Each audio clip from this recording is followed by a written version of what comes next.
everybody, and welcome back to the Colonelcast. And today we've got another solo episode, but, I figured I'd put it to make up for the fact that it's just me, some things fell through. We had an episode scheduled, but things happen. Okay, it's life. That's life. Just like the Joker says. But, to make up for the fact that it's just me today, I put a little bit of effort into compiling links to a bunch of topics. Well, one topic. They're united by one topic, but we're going to cover a lot of different things today because we're talking about UNFICTION and ARGs and stuff like that, and that's sort of if you're not aware already, there's sort of a large all-encompassing genre on the internet of like projects that they sort of continue the found footage thing from the early 2000s by sort of trying to make you think that what they are is totally real, right? So you'll sort of be on the internet and you'll stumble on like some weird crap, and if you're young or gullible enough, you might be like, oh, this might be real. There might be real people being haunted by monsters and posting vlogs about it on YouTube, And it's been one of my favorite just sort of setups for things, for storytelling just in general, ever since I first kind of came into it here. And I could go through sort of some of the early hits. I don't know a lot about them. I don't know about like the Cloverfield ARG or Halo ARG, I Love Bees or whatever, because those are well before my time. I'm a young guy relative to those, and they just don't look that interesting. So I figure we're gonna go chronologically through just sort of my experience with this whole thing. And if you're an audio-only listener, there will be a bit of a visual element to this episode. I've got this pulled up in OBS and everything. We're watching, but hopefully you should be able to get by just listening too. That's fine. But just to give you an idea, right, of how I got into this sort of thing. I was a small child in, I believe, the year 2014. I've done some triangulation of things that I remember, and sort of come to probably somewhere around like middle of 2014 probably is when I stumbled on all this stuff. And the first exposure I had to any of this sort of horror fiction was this video, Peanut Butter Gamer, the G-Files Minecraft. It's a great video where he goes over all the spooky things in Minecraft, right? But it's so he's just like, this video is so weird, right? Because the first half is about, he like gives an intro to Minecraft, and then he goes into like a house tour. He gives you a tour of his dumb Minecraft house. Over here you got a nice little it's pretty sick looking for old Minecraft, honestly. This is like, oh no, it's not before Hunger Bar, okay. But it's real classic, right? You can just see it here if you're looking. Yeah, it's got a fireplace. Isn't that great, right? So he gives the thing, and then he's like, oh, look, isn't this scary, though? We got the nether. There's the main block, netherrack, which can burn forever. Then there's glowstone. That's real scary, right? It's real it's like, oh, look. Minecraft sure is spooky, right? It's an early entry into the genre on YouTube of Minecraft is spooky analytical videos, which they've stayed popular the whole time the game's been popular, and it's really quite impressive. But the thing is, he just sort of, in the middle of this, around 6 minutes in, right, he starts talking about the Enderman. Known as the Slenderman. And he goes into the origins of it. Multiple fans pointed this out. Notch, the creator of Minecraft, coined the name Enderman as a reference to the Slenderman. The Slenderman is unusually tall. He starts going into the origins of the Slenderman, and this, like, he calls it like a legend, but he just... thin and wears a black suit. If you listen to His most this, disturbing trait, however, is his unnaturally long arms, and he's often depicted as having multiple appendages. The Slenderman is known to stalk people, particularly children, cause serious paranoia, and occasionally even kill his victims. While the Endermen don't behave exactly as like, and that's it for him talking about the Slenderman, and he plays it pretty straight, If you're like, how old would I have in 2014? I would have been like 11 or 12. So this sort of sent me like, oh, what the hell is this? These like pictures that he's putting up on the screen of this thing in the woods, real spooky. So I go looking, and I found this like website, right? It's called the Slenderman Files, real old. It's only up on the Internet Archive nowadays, unfortunately. But it's like just this little weird green website with like it's just there's like a homepage. There's a very simple, basic homepage to it, where it tells you like, oh, this is a collection of photographs, newspapers, and government records gathered for the purpose of shedding light on the entity known as the Slenderman. You know, and it's and you go into it, you click on the database.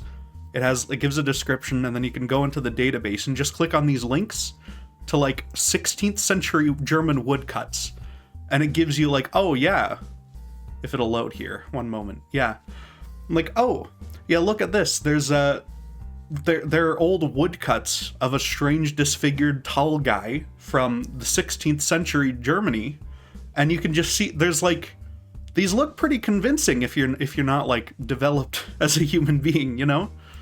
But and then just more of these and stuff, you know. There's Sterling City child vanishings, where it's just got this creepy ass picture of the, okay, well, it's not on there, you know, but it's the Slender Man. He's back there, and I remember reading into this stuff. It might not have been this exact site, but I remember reading stuff about how he kidnaps children and he takes their organs out and he puts them in plastic bags after he lures them into the woods, and it freaked me out.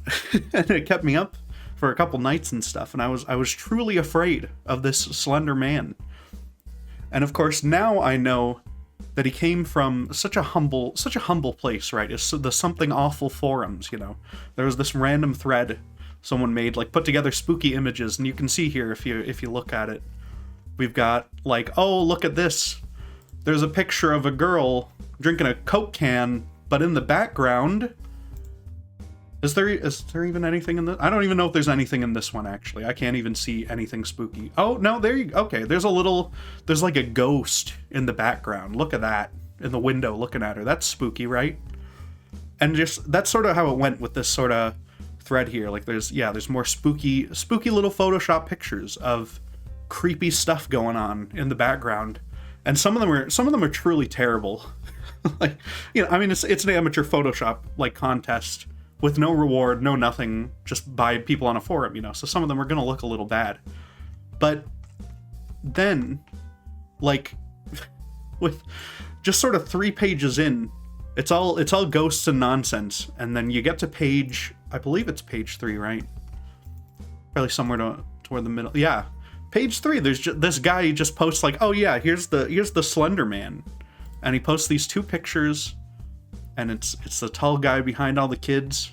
I always thought this kid looked really weird. It's just a weird face. And you got the other one where you can sort of see the tentacles and stuff in the background. It's not like a super high quality Photoshop, you know, but like all these pictures are such low quality. I got them zoomed in here, but they're so low quality you'd never be able to tell, you know. But it's something about this sort of idea of this character caught on to the point where, if I believe it's only like 9 days after, right? Like this was June 10th, June 11th and stuff, where this was originally posted. But someone decided to go, hey, we're gonna make a little, you know, in the spirit of realistic paranormal images and stuff, we're gonna make a realistic paranormal web series. So this guy just made a channel called Marblehorn. It's a whole thing as to why it's called that.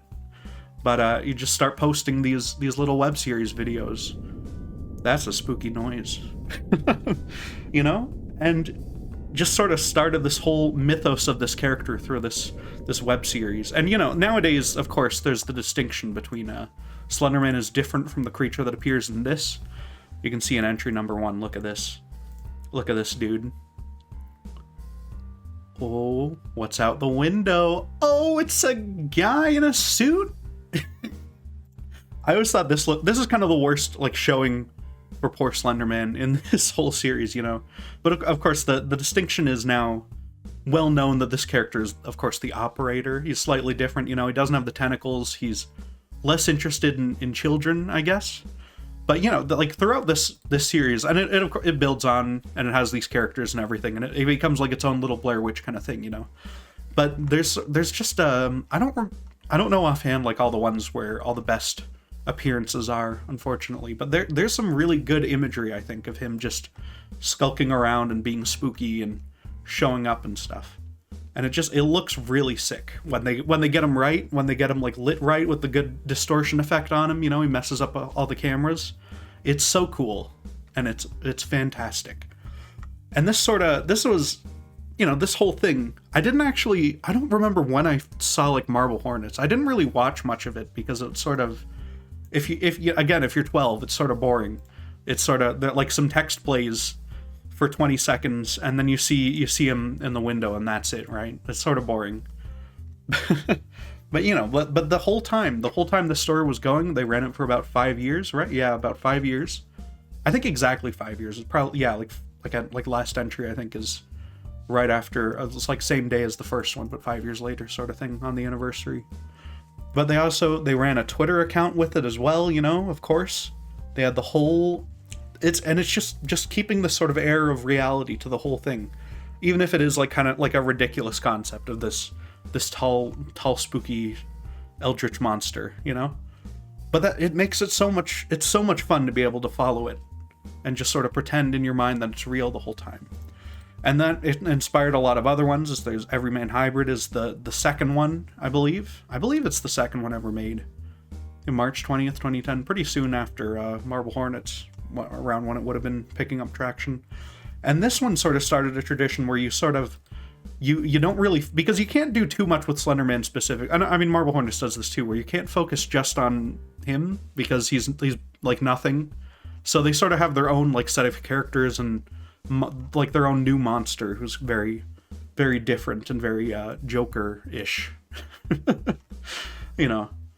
And that's all fun stuff. It's good stuff, and yeah, it's just it's classic, and it's a lot of fun because it's just such a good springboard to have like this spooky guy who watches you in the distance. You can like plant on whatever like mythology that you want onto that character, which makes it very adaptable and stuff.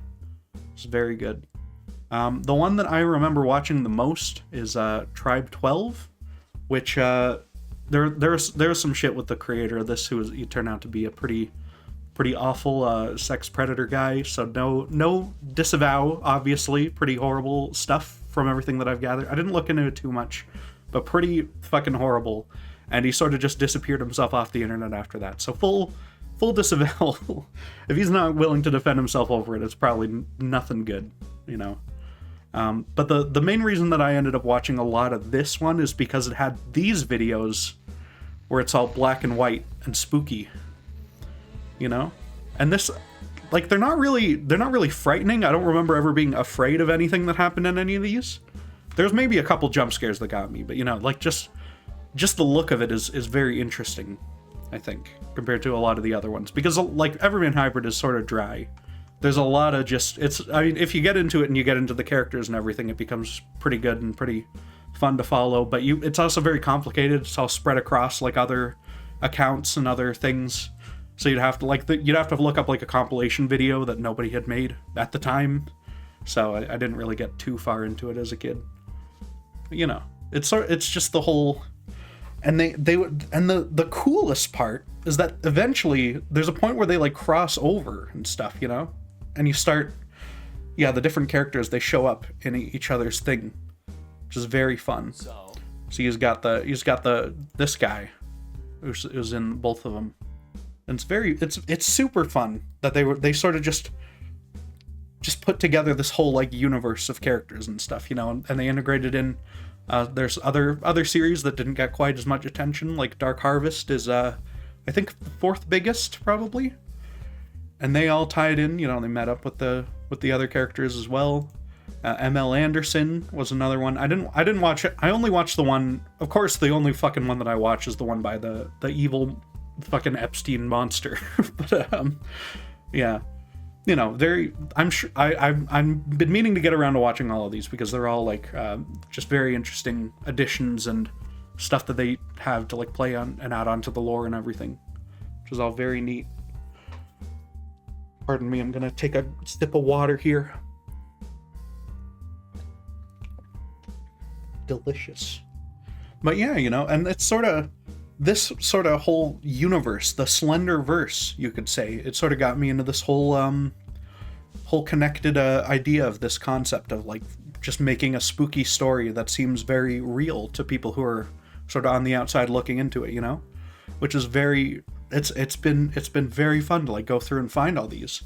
Another one of my favorites is Alan Tutorial, made by Alan Resnick, who does all sorts of mostly comedy stuff and like surrealist Adult Swim sketches and stuff like that.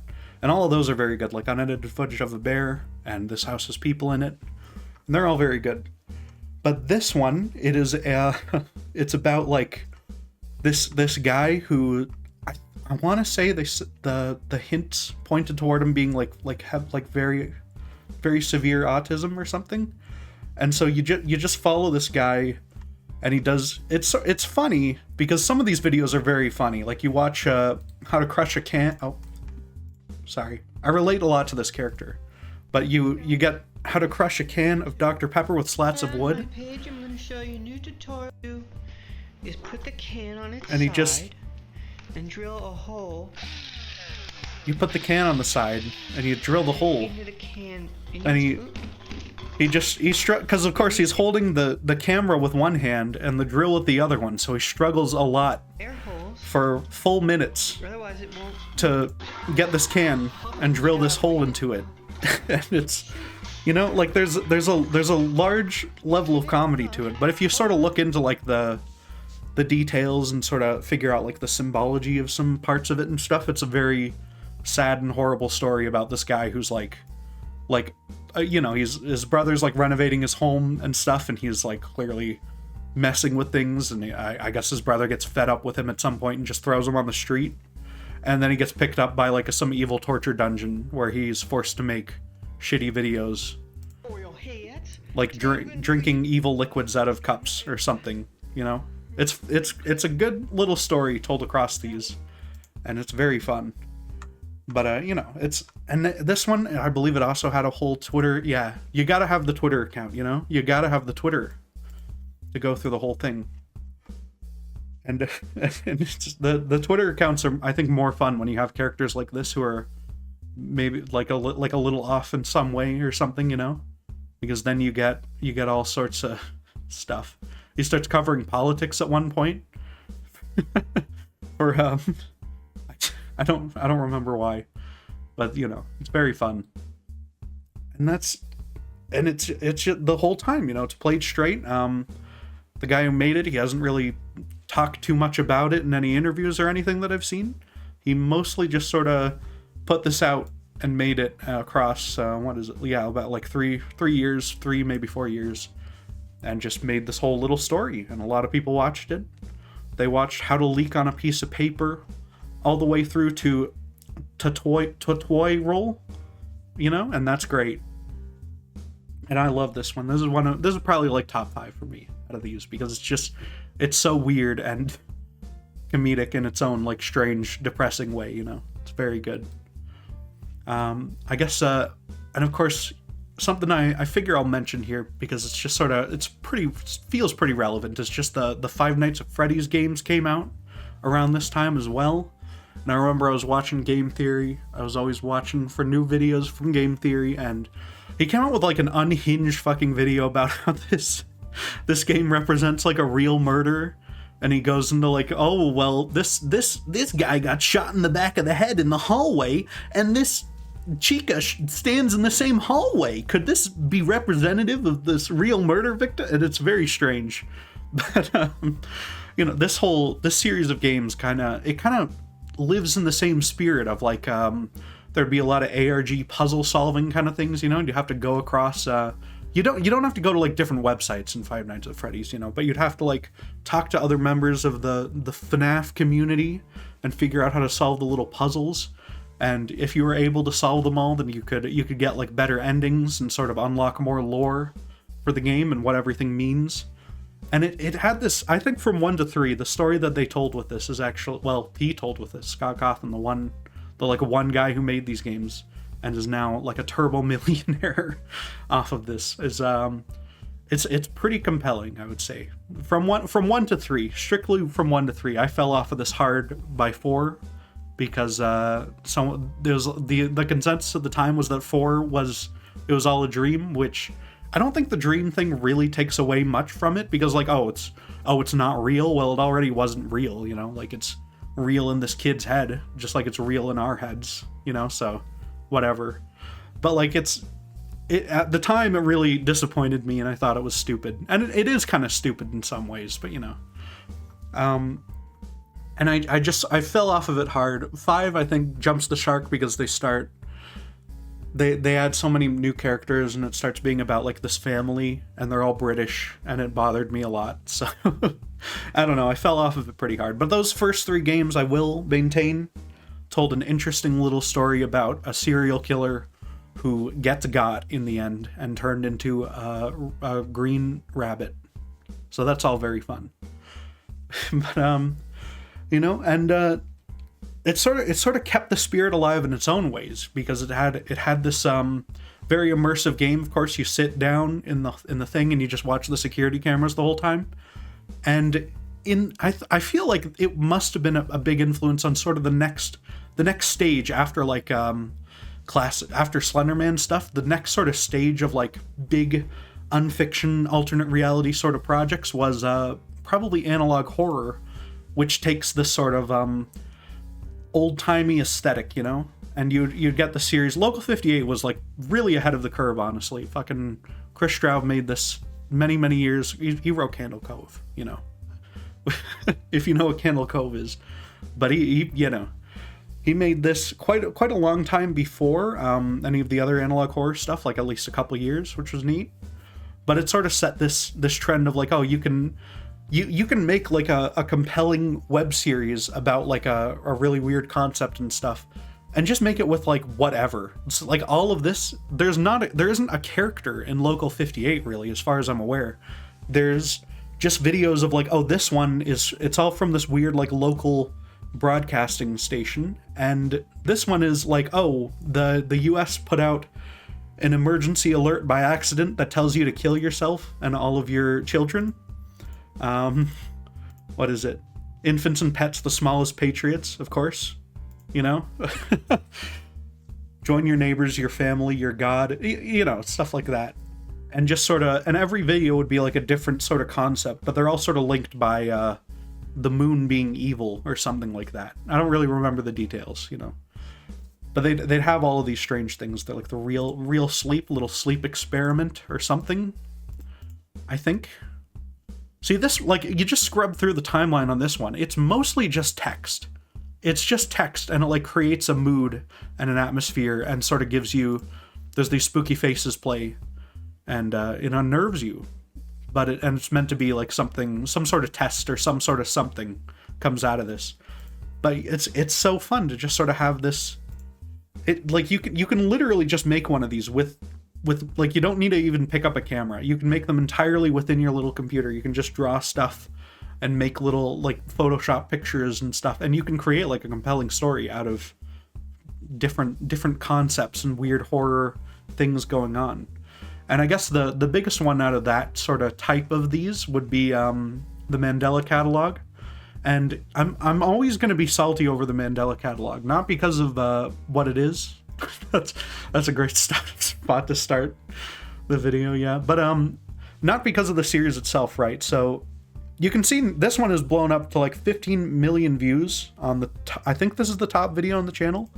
Massive amounts of success for this episode. And I remember distinctly when it was first coming out, when I was like, yeah, right when it first came out, and before it really caught on, one of my friends sent me like a link and was like, my friend Liam, who helped me write like a lot of early Half-Life videos I did and stuff, he sent me a link to it and was like, oh, you like ARG stuff, right? Look at this one, maybe do a video on it. And I was like, oh, it looks boring, I said. And then I didn't make that video, and now Wendigoon did, and now he's like a trillionaire or something. So I missed out on that one, which is unfortunate. You know what else I missed out on? I don't remember if it was him or someone else might have showed me, but myhouse.wad, 15 million view analysis video. I thought this one was cool too, but I just didn't want to invest the time into going through this entire like Doom mod and figuring out everything about it, which I probably should have, because people have built whole careers off of these series and stuff, you know. And it's clearly it's been bad for my channel that I did not pursue these, because they are all very interesting, you know, and I really like these, and I could talk about them for ages and ages and ages individually, you know. Maybe not so much Mandela Catalog. I don't really watch too much of that. But I probably could have done it for this one. And it would have been really fun to do as well. Like, it would be a super fun thing to sort of explore this whole mystery. But I guess on the topic of my house, though, it takes a lot of its cues from House of Leaves. You get, like, the infinite concrete place and stuff like that, which is very House of Leaves. And, like, just sort of the fact that the house is, like, different on the inside and it changes and all sorts of stuff. And that was a very influential thing. Everyman Hybrid acknowledges House of Leaves and brings it up quite a lot as well as, like, a big influence. And, like, references it directly, stuff like that. You know, there's a lot of, it's like I need to get around to just reading the book, because I have a copy, and it's obviously very cool, and everyone loves it, so I should really just get around to reading that one of these days. But, you know. But with sort of the analog horror thing that came up, there was Kane Pixels made this Backrooms video, this, like, found footage, and this is, like, massive production value, I think, compared to everything else. Because you look at this, look at that fucking monkey guy. That's weird. Is that a monkey mask? No, it's just a creepy guy mask. But that's okay. That's all right. Very odd. But you watch this, and it's about, like, a guy gets sucked into the back rooms, and he just wanders through the back rooms. But you look at it, and it's probably the filters are doing a lot of heavy lifting to make the effect sort of work. But he just made this all in Blender, and it looks pretty much real, I'd say. For large portions of it, anyway. And this has been, like, he's gotten, like, a movie deal out of this and everything. And it's so cool. Like, just this level of interest that people have made in, that people have in, like, sort of internet found footage and stuff like that, you know? So you get these great concepts and these great little horror videos and all sorts of stuff. And yeah, it's based on, like, all sorts of classic Backrooms images, like this weird hotel with the roof over the garden spot, or whatever this is. Very strange places. But, you know. And, yeah, he's, and of course, if you can believe it, he made it when he was, like, 4 years old or something, so that's very impressive and very inspirational. But, yeah, it's been so cool to see these sort of trends come and go with the whole thing. I know the Backrooms itself is, like, spun off. You can find, like, a billion other ones made by other people and stuff, you know? Like Async Research. Look, Async Research has a new one. 22,000 views in 15 hours. I don't know if...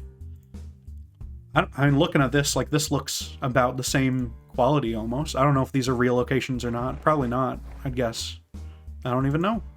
I don't know if the story is as good in this one, but who knows? You know, and it's a new frontier of, like, creativity for people to be able to make these things. And I think it's all very, very interesting. I gotta say, this one doesn't look as interesting, though. I gotta be honest. Async. Step up your game. Oh, there's people in some of them. That's fun. Look at that. There's real people. This just looks like real footage. Okay, they just went to somewhere real, I think, here, actually. Yeah. But, you know, it's neat. It's very, very cool. And, what else is there here for these? You know, we got... There's been so many, you know? You could go into so many of them. There's Daisy Brown. If I can type properly. There's Daisy Brown, which is about a girl who lives with a horrible, evil little monster thing. And I think she just made, like, this puppet for it. And just sort of the freakiness of this puppet kind of carried the whole thing, really. And I'm sure the story is very... I don't get it too deep into a lot of these, honestly. I really should. But, you know, just it's very, very freakish to look at this creepy puppet and everything for the whole thing. That's very fun. There's Hi, I'm Mary. Is that this? I don't know where is it?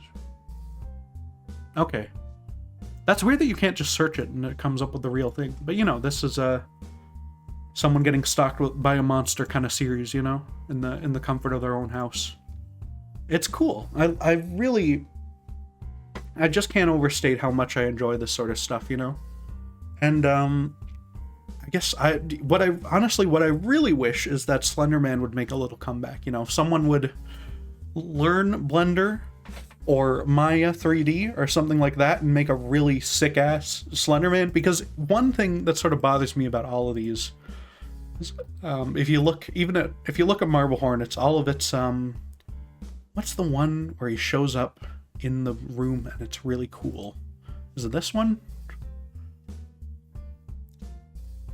I don't know my Marble Hornets off the top of my head. It's really bad. And I would know it way better if they weren't all called entry number 1 through 87. That would make it a lot easier to figure out which is which. But, you know, that's just how it would be. Yeah, you know, like I think Marble Hornets, I'll just fucking Google it. You know, I don't like Googling it because I'm just always paranoid about something showing up in my previous search terms. But, you know, like you look at him and sort of the way that he is, I think they just made him with like stilts and like long arms or something. Sometimes he looks a little weird, you know, in some of these pictures, but in some of them he's got aura. Look at this guy. He's farming aura. That's what he's doing all the time. And he looks so cool. He doesn't look cool in the movie, but that's whatever. We'll get into that, I believe, in a future episode of the Colonelcast. Okay, we're going to do the Marble Hornets movie. That's your reward for actually watching this this rambly nonsense episode. But, you know, the thing you'll notice is that he does not have the tentacles at all, which, you know, they changed the operator. They made him, obviously it's easier to produce if you don't have to find a way to incorporate tentacles, and if you're not like a mega effects artist in 2009, that makes it a little bit easier. But he looks so cool outside of the lack of tentacles to me, right? You know, Dan Henschel, we should talk about Dan Henschel. That fits right in with this whole thing, right? But Tribe 12 does do the tentacles. This is like the only one that does the tentacles because he got all the After Effects stuff, right? And sometimes the tentacles look really sick. If I can find like a good clip where he gets tentacled here. Look at this. Yeah, look at that. But the problem is it's just like one of his friends who's slightly taller than average or something. So he doesn't have like the menacing like 9 foot tall kind of look to him, which I think is sort of necessary. So what I really want to see is someone to fucking just make them all in Blender, composite him in, and just have him be like this 9 foot tall monster with all the freaky tentacles and everything. It would be so awesome to see, but none of them really quite ever got to that point, I think, for any of these series really at all, you know, which was very unfortunate. Just as an idea, you know. But I guess Dan Henschel would be. I was trying to rack my brain thinking of like other genres that do this, like with the alternate reality sort of thing, but like aren't horror, because all of these examples I think are pretty much just horror series. But Dan Henschel, he's doing it. He's like a fake persona. He has 2.5 hour long videos where he tells stories, and it's this great. It's comedic. It's hilarious. You know, you watch The Blue Gentleman, and you watch this fucking guy with the blue face paint try to start this dumb bit, this awful bit over and over and over again. He keeps trying to get like the perfect little tilt on the hat. It's so funny. You know? And but it tells this great story of this like struggle. Oh, we almost got it. It tells this great story of this struggling like influencer. Oh.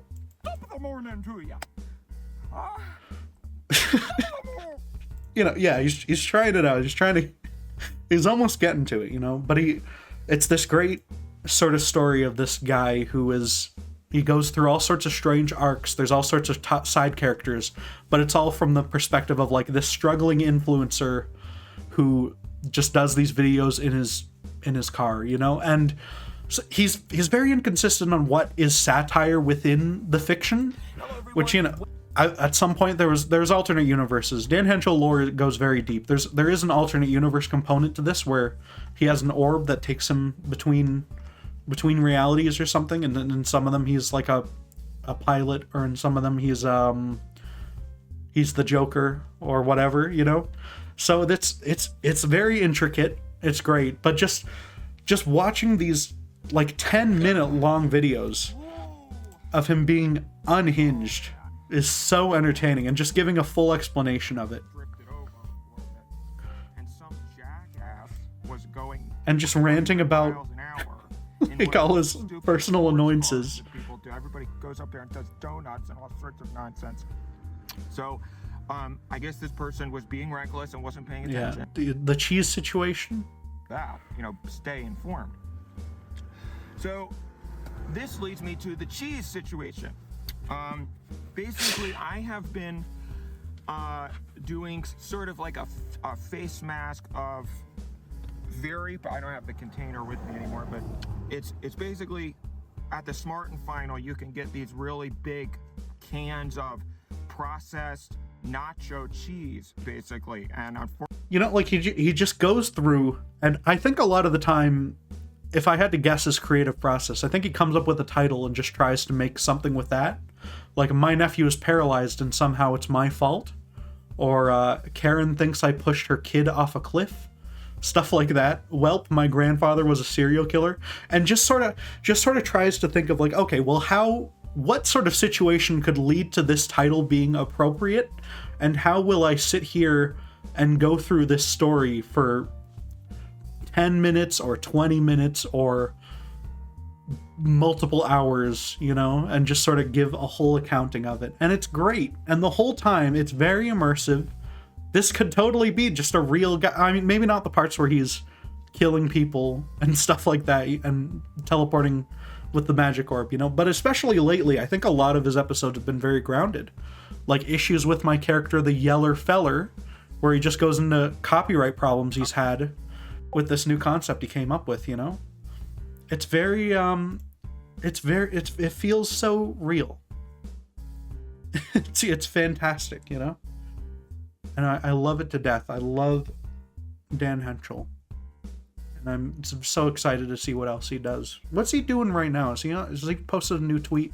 He's getting a little slow, which usually that means he's preparing something big, Like he went off for a few days, It's been about a week since his last new real post. But last time he did that, he ended up posting, well, no, I guess he already posted this in the middle of it, Usually he's coming up with something good when he takes a little bit of like a week break to work on something, Or, he's making these every day, he can just have a fucking vacation too. So, there's the arc where he died, can't find EpiPen, where he just dies on camera in this one. And then, of course, then there's the Dan Henschel health update, AI generated Dan Henschel video, where whoever has just made. Hello everyone, I am Dan Henschel. Continue on the legacy and everything. It's great. It's good stuff. And then of course, he just comes back. I'm alive. Yeah, I'm alive. All right, see you later. Yeah, that's just how it is sometimes, that's fine. And it's so much fun to there's something about this sort of presentation of things where you just make it real, you completely get rid of any sort of outside stuff. Some of the analog horror stuff doesn't do a great job of the immersion, because a lot of this guy, like Kane Pixels, interrupts his backroom story to do completely unrelated stuff and whatever, which is fine. Like that's just sort of how he wants to present it. And all this stuff is also cool. I gotta watch through the whole Oldest View thing again, because it's, I think, really, really good stuff. Another big House of Leaves inspired thing as well.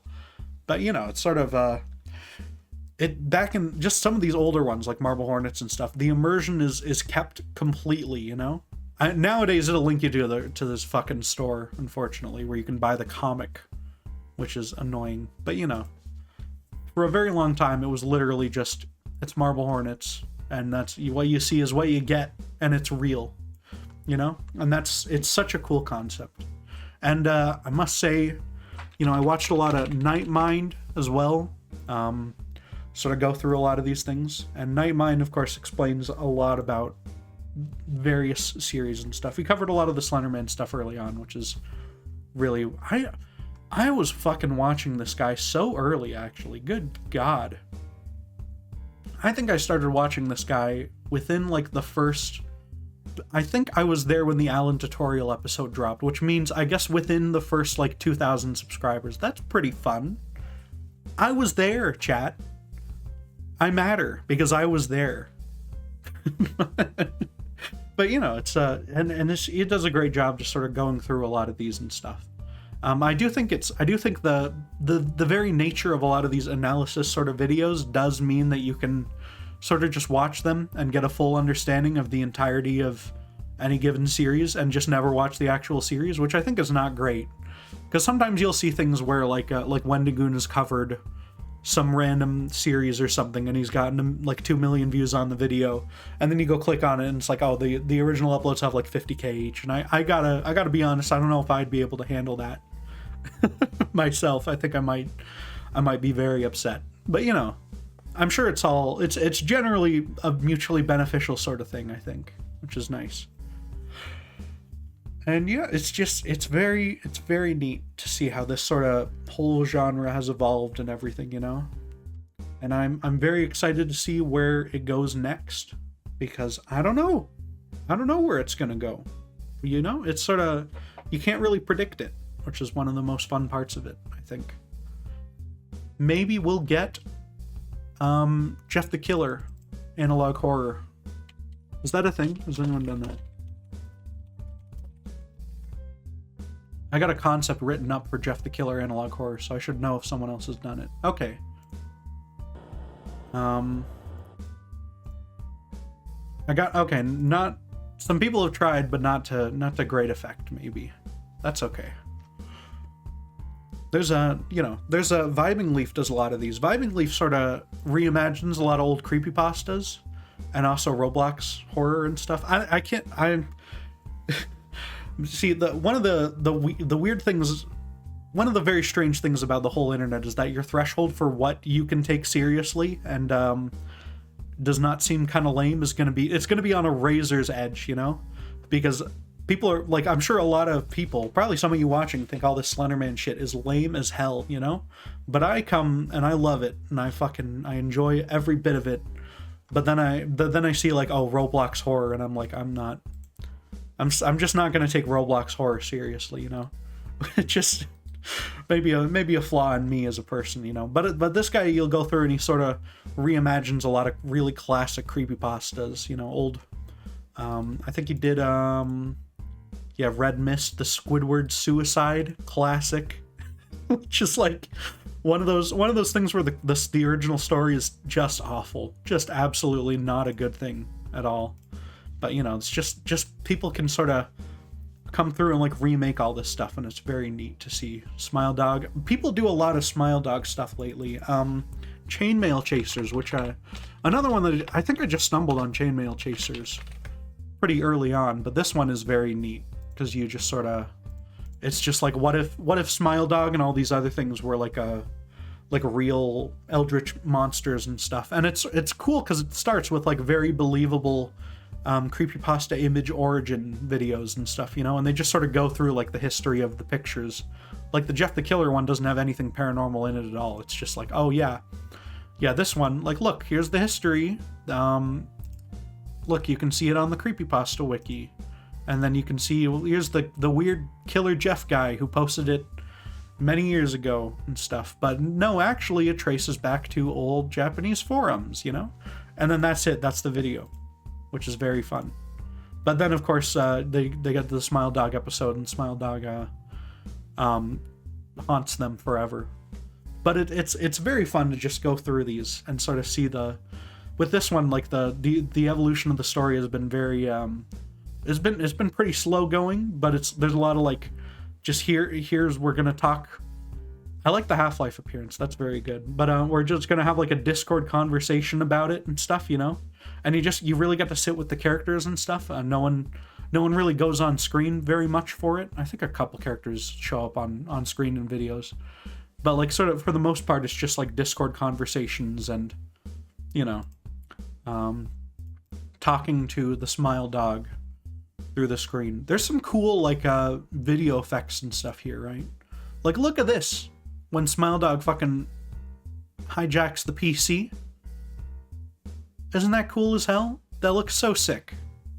And I think my favorite sort of subset of this whole unfiction thing has to be specifically this stuff, which is, as opposed to analog horror, it's digital horror, you know, where instead of putting a fucking VHS filter over the whole thing and, making it like this, instead you make it like feel like classic internet videos.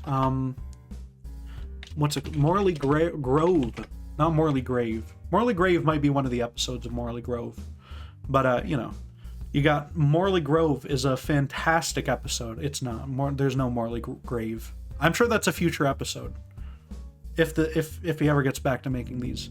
But this one is like, this one I think is, and it's, I don't even want to spoil Morley Grove, okay? It's very short. You can go watch it all. It's a fantastic little creepy ghost story about these kids and stuff who have been attacked or something. And it's very subtle with the antagonists and everything. And it's just the way it's presented through, like, look, here's an old Bandicam screen recording of a video with 109 views. And then you just get little pieces of the puzzle, you know? Audio of the specters.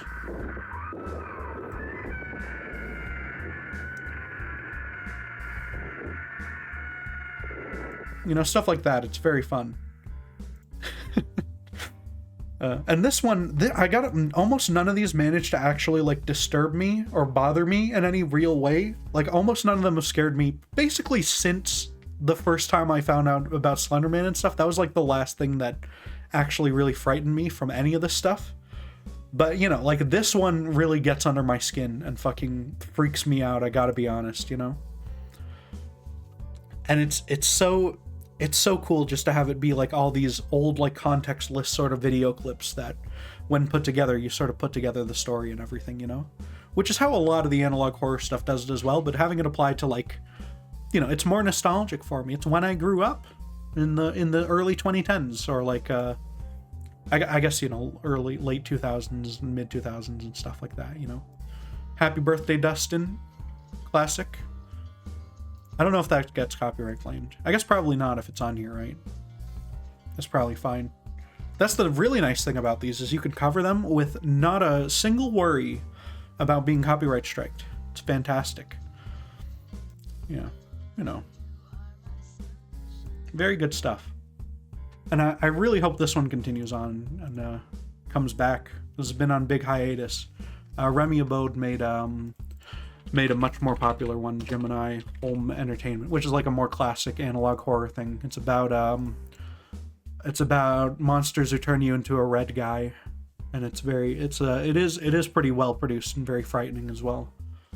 But you know, I can't take a lot of them too seriously in a lot of, because mostly because I'm like an asshole and I'm not. I just think these things are funny at this point, you know. Like I watch even like the very highest production quality ones. I'm like, oh, that's like he's getting chased by the spaghetti man over there, you know. That's very fun. You know, I wish I could be scared by more of them more often, which I'm very thankful that there are ones that.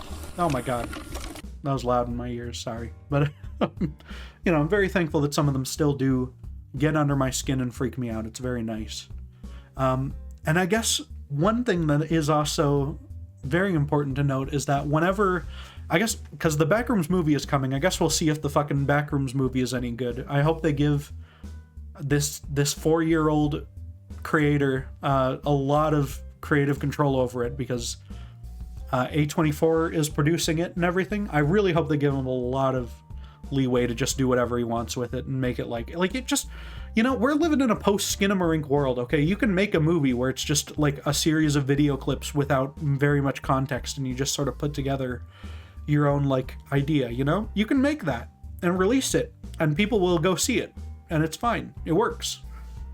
Fucking Skinamarink's a full movie of that. It went in theaters and made like millions of dollars. It's great. It's all good stuff. So I hope they have and the reason I'm so apprehensive about it is, of course, Sony made the Slenderman movie, which is dog shit. This is truly terrible. It's like, what if The Ring was about... What if The Ring tape summoned the Slenderman instead? And I hate what they did to him. He's not even really a Slender Man. He doesn't have the suit. The suit isn't real anymore. He just has like wood on him in the vague shape of a suit, and they just made him like a boring woods monster, and it's very cringe and unfortunate, you know? I hate what they did with it. So, you know, I don't trust any like film studios with any of these concepts anymore. I don't trust Sony to make a good Spider-Man movie, okay? And they've made like they have been involved in the production of all the good Spider-Man movies, but I still don't trust them because they're dog shit. And a lot of the time they fuck up a lot because they're terrible. I hate Sony so much, dude.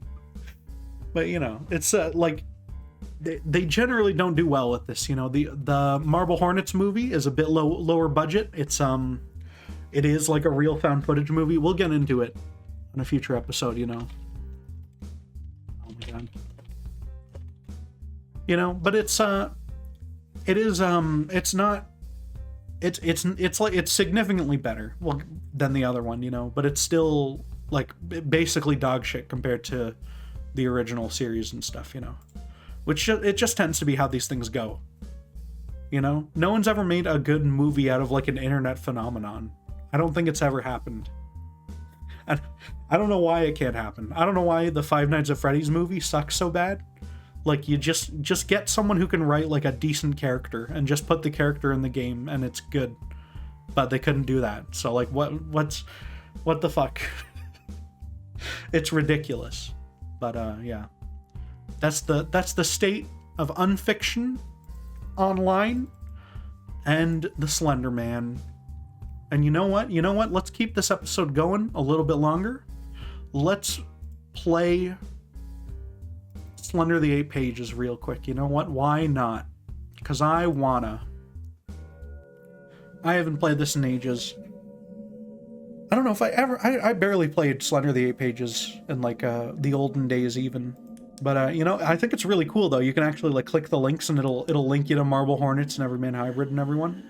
Caught Not Sleeping. We didn't even bring this one up. I never even heard of this one. 6,000 subscribers, you know? But this game just links to it because it's, I presume, a big inspiration probably. And it'll link you to the sites and everything, you know? Very cool stuff. Let's give it a try. Let's try one Slenderman. I got the audio cranked up. Hold up, while we're doing the intro, I'm gonna go turn off my light. We gotta make this authentic, okay? If we're playing Slender, gotta be authentic. Authentic! I hope the audio balancing is tolerable here. I sort of just pumped it down a large amount, so I hope it's not fucking terrible. But if it is, I guess that's how it be, you know? Hold up, let me drink the rest of my water.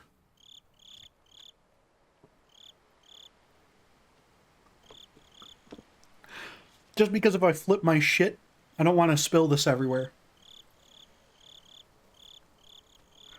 Okay. I don't think this isn't gonna be... Oh, fucking... Hold up. God damn it. Skip intro, thank you. Thank God. Okay, that's tolerable. Yeah, you can run. It is... You know, this game does kind of look awful. Like, these are not... Well, for like 2013 or whenever this came out, it's actually very, very well made, honestly. But, you know, it is, I do like just the sense of, like, it's really just pitch black out there, you know? You can see the sky, you can sort of figure out, like, which direction you're moving by looking up, even if you have the flashlight off. I don't remember if there's an incentive to turn the flashlight off, I think so.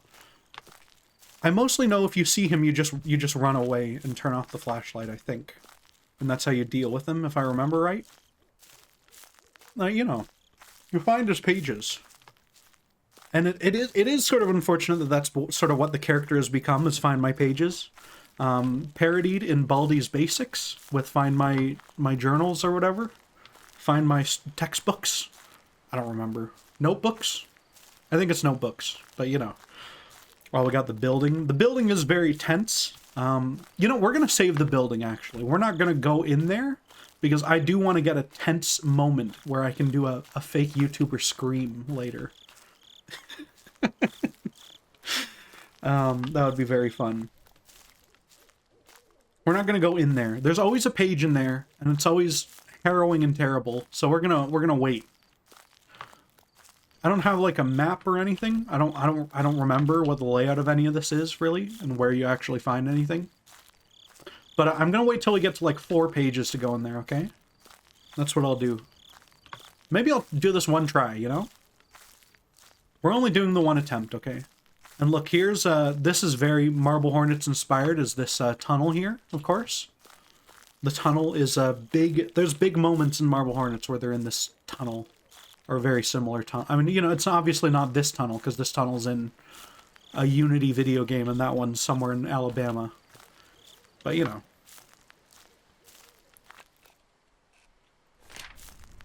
Find my pages. Oh, and then you get the spooky... That means he's after ya. And I'm scared. Wait, no, there's no chat. That's not very classic of me. No one had chat. People weren't streaming this, they were uploading it. Bros, I'm scared. See, that's more like it, right? Bro fist.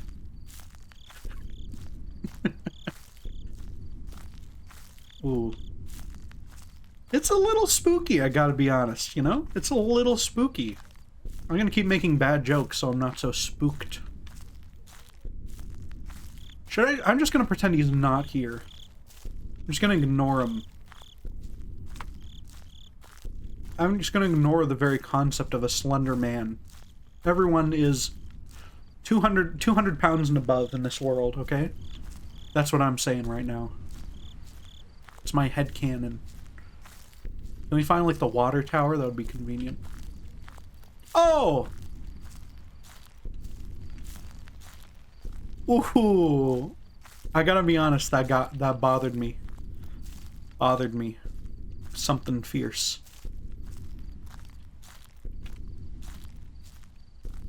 Oh, I thought I saw him on the side of him or something there. Oh man. I feel so damn stupid for being bothered by this. It's fucking Slender the 8 pages, bro. My god.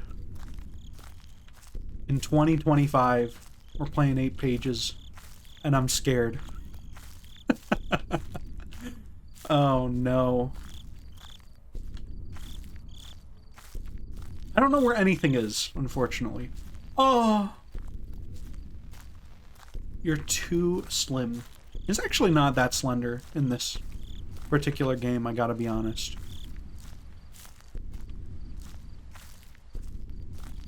He's somewhat large, I believe. He's a little thick, if I'm remembering. You know, that's what I'm... yeah. Oh! Where are you? Don't look at him. Don't think it, don't say it. Ah! Oh! Why would it do that? Fuck you. That's a rude thing to do to the gaming public. I can't even see him sometimes and he's staticking my shit, bro. Oh no, we're hitting the fence. We're gonna do this.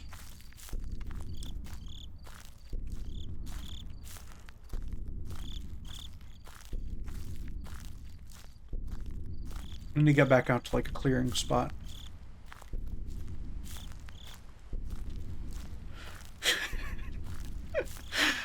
This should not work. This shouldn't work in this day and age, dude. But I had to go turn off my light and set up the atmosphere. What if I turned to the left and he was just in my hallway? Wouldn't that be truly Slender? If that were to happen to me. Like what the mouse sensitivity is weird, so I'm not... Oh, it's the big tree. The big tree usually has a page. I want to say there's like 12 spots or something that the pages can show up. And that's what you gotta look out for. I know there's Shrek mod and Teletubbies mod. I kind of do wish I was playing Teletubbies mod right about now, perhaps. That might be nice. Okay, nothing on the big tree. Fuck me, I guess. My goodness. How sad and terrible. He doesn't really have the tentacles in this, does he? Very Marble Hornets. I mean, the pages come from Marble Hornets. You can see Alex, like, drawing them in, like, entry, like, 4, 5, or 6 or something very early on, so... That's where that whole... concept. You're a prick. That's where that whole concept comes from originally. He's getting gibbity on me. He's getting faster. I mean...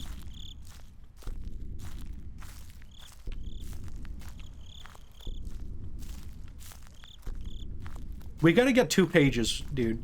This doesn't work if I just get 1 and then I die eventually. I die of walking too much. I did play the Arrival game, and the Arrival, the big mistake of Arrival is very much, it can be pretty tense and stuff. I quite like it, but the big mistake of it is sort of making it a very, well, maybe it's not a mistake, but it sort of feels very formulaic of, like, Outlast and stuff like that more than it does a unique sort of Slenderman thing. I know they got the Marble Hornets people to write it, but I know they've since said, like, yeah, we had, like, ideas and they threw out, like, 90% of them sort of things, so that's sad. But, you know, whatever. It happens.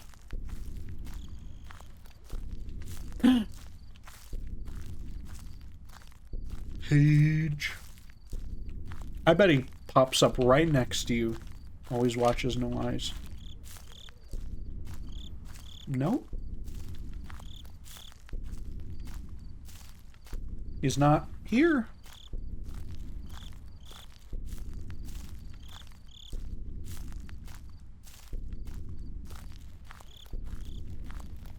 Fucking Christ, bro. I don't like this. I can't handle this. If we stumble on that building, we're going back in now, by the way. I just didn't want to do it first, because when you do it first, it's very boring. But when you're in there and it's like cramped, and he could just be there, that's very spooky, you know? He is basically just that SCP in this, unfortunately, you know? He's a little basic in this. God. Never mind. I keep looking to my left in real life. And I feel like such a dipshit every time, honestly, but you know.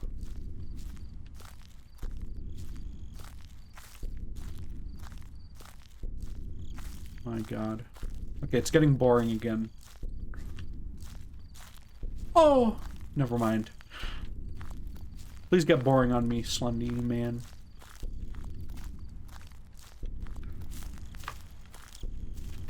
Oh, fuck.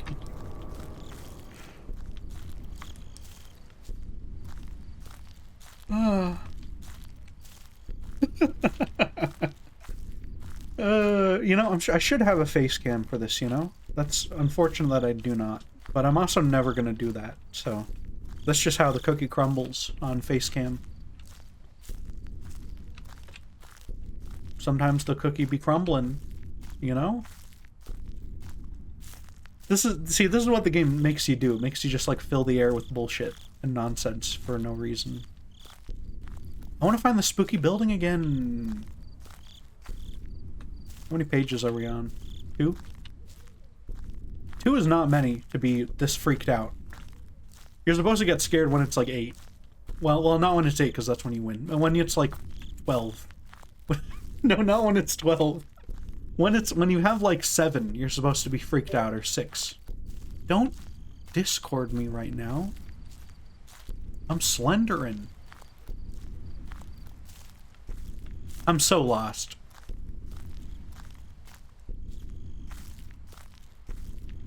I should have a map printed out next to me in real life, okay? I don't know if they, like, fuck with you and they put ones on, like, random trees. I don't think that's a thing in this. I think the Slenderman's a fair villain. If I remember right.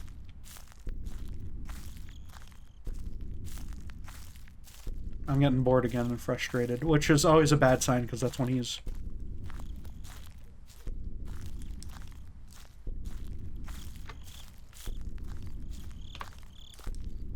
Is my flashlight dying?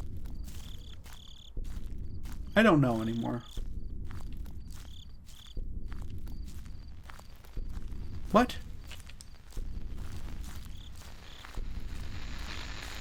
No.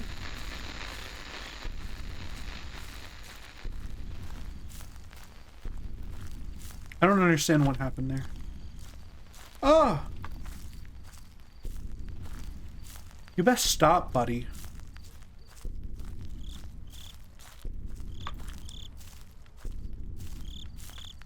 See, and then he fucks with you, and then it's like, even if you work sort of on the path to something good, now you're fucked.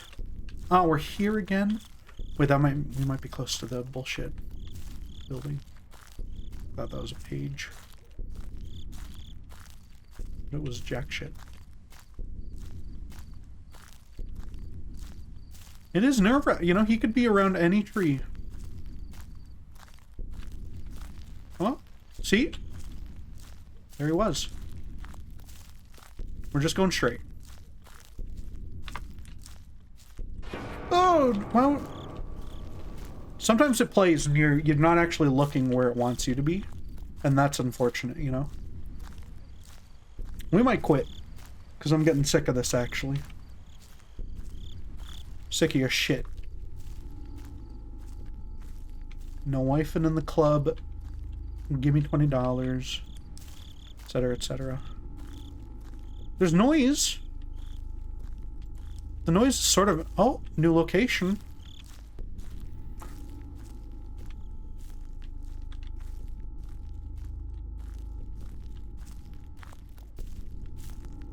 I feel like my flashlight's dying or something. I don't think that's a mechanic in this game, though. So, like... Oh! It's just become quite dim on me, and I don't care for that at all as a mechanic here.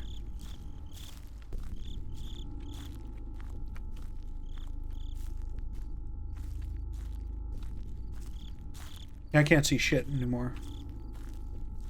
Oh! I'm so fucked, bro. There's gotta be a page here, right? There's always a page on the fucking things.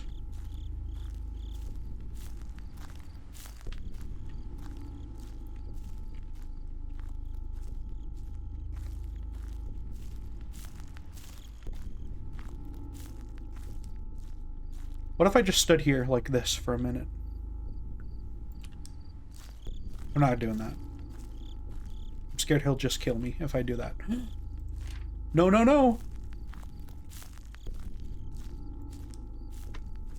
What if I just do this for a minute, huh? Now that we got 3.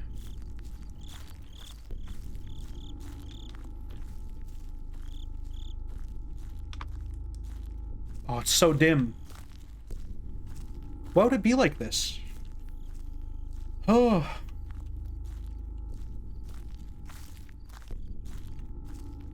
I really want to find that building and go in it.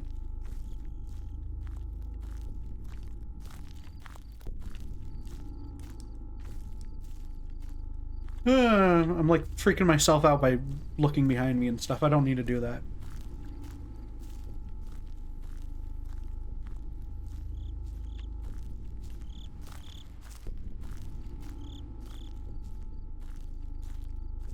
There's nothing, dude. Is there a time limit? Am I pwned because there's a secret time limit I'm not aware of? I have no idea. This is something. Fence. Fuck. That means I gotta go backward.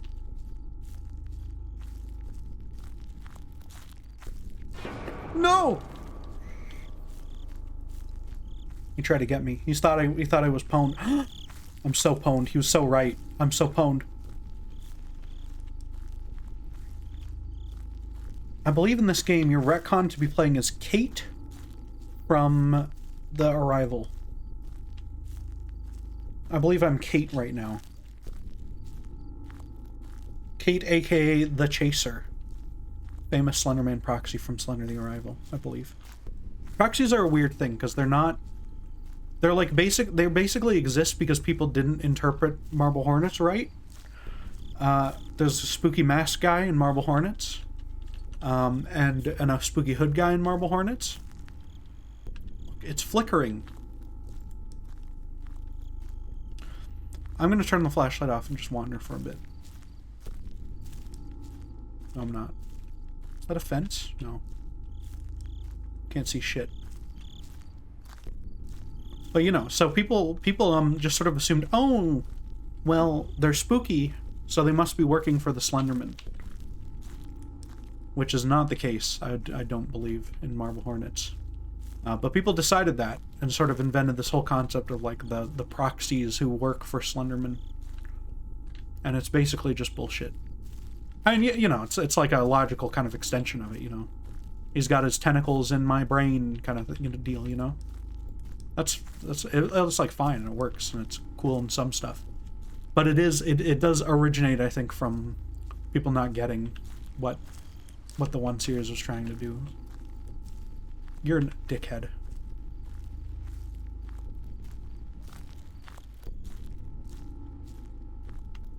It's way too dark. I legit can't see shit anymore.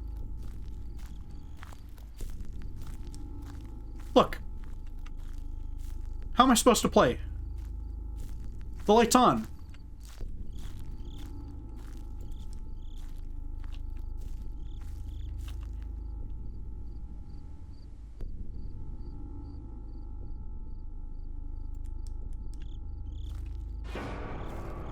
Yeah, I can't even...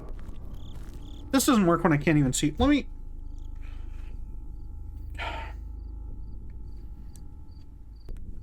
Slender... 8 pages. Recharge... light. Flashlight. The flashlight in Slender has limited battery.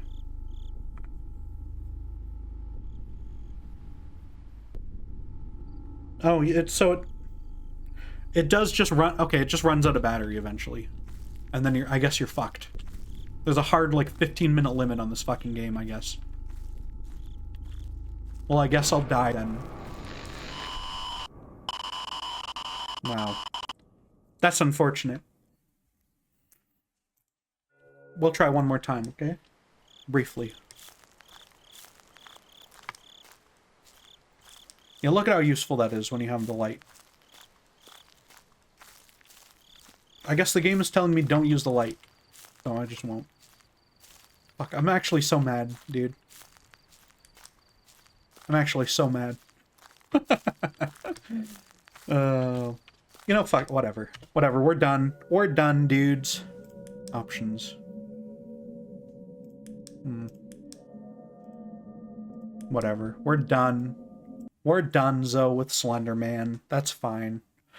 But, you know what? That was a good fun time. How long were we playing Slender? I guess only like 15 minutes. It felt like a lot longer, I gotta be honest, but you know. But anyway, that'll be it for the Colonelcast today. I hope you enjoyed watching, because this is an inaccessible Colonelcast to audio listeners. Whatever.